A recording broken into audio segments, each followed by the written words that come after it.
Gusto ko pong magpasalamat sa inyong lahat.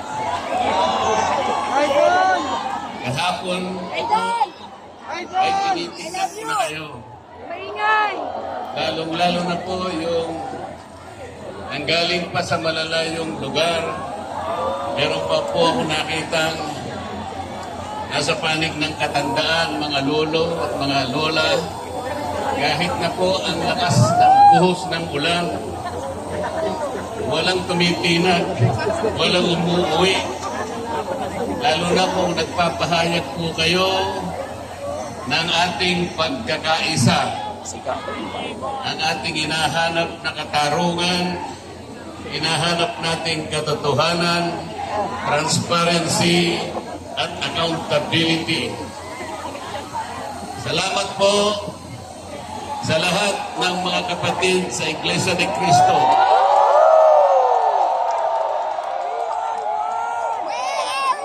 Salamat din po sa mga hindi kapatid ngunit nakikisang-ayon at sumusuporta sa pagkakaisa natin sa gabing ito.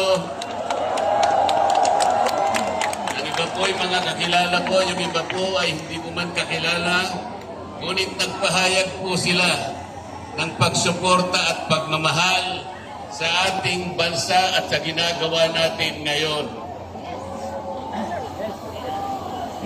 Hindi na nga po sana ako pupunta dito.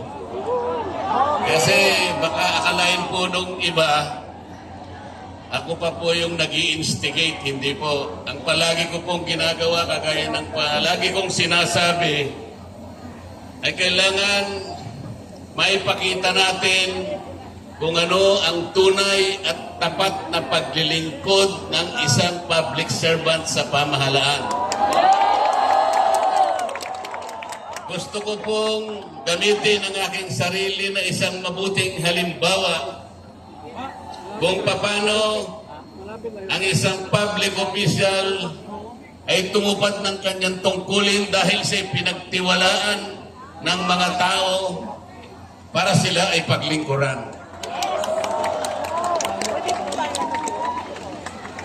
Hindi ko po alam kung paano ko kayo pasasalamatan sa tuwing nababanggit ang aking pangalan na sinusuportahan po ninyo ang aking ginagawa para sa ating bansa.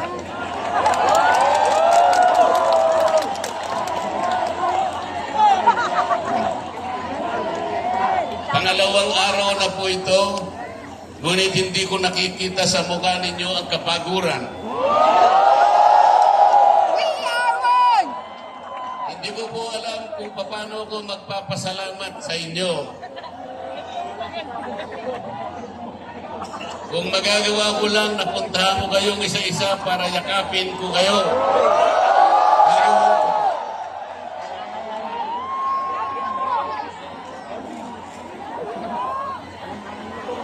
Naisip ko nga, magdadala na lang ako ng hopya.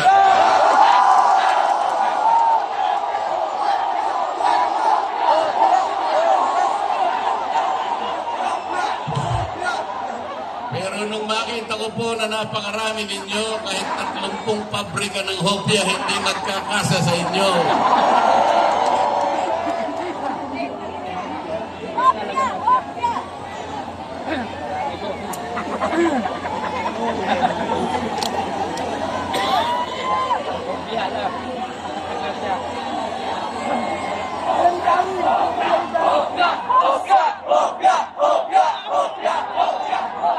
Bakit nilulunod ang pag-iimbestiga sa flood control scam?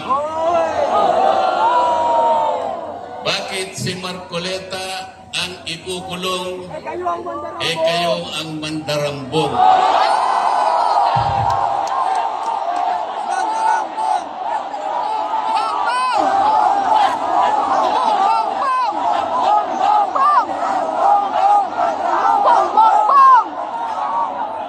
Meron po akong babasahin sa inyo. Alam nyo na po ito, pero kailangan pong alam po uli sa inyo para maitatak po sa ating puso.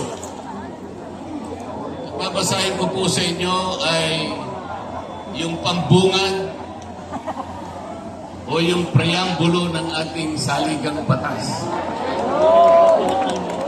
Ito po ang kauna-unahan, ito ang pambungan, ito yung panimula. Kung tawagin natin sa English ay preamble. Ito po ang sama-samang isinulat